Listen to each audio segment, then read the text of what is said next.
नागेन्द्रहाराय त्रिलोचनाय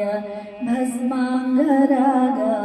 महेश्वराय नित्याय शुद्धाय दिगम्बराय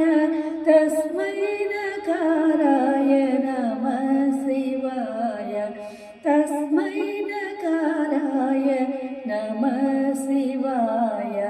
मन्दाकिनी सलिलचन्दनचर्चिताय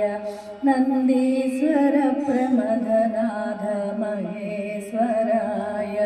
मन्दारमुख्य बहुपुष्पसुपूजिताय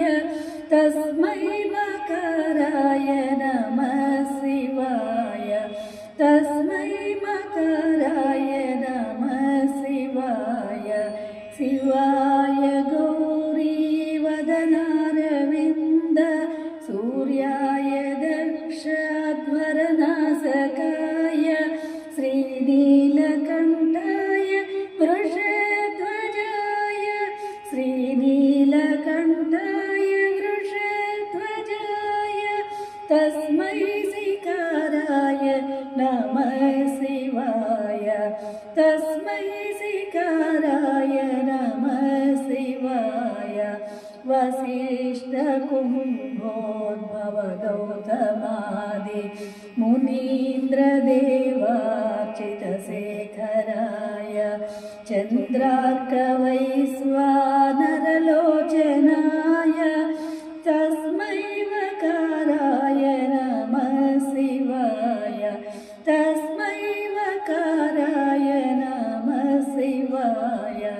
यक्षस्वरूपाय जटाधराय पिनाकहस्ताय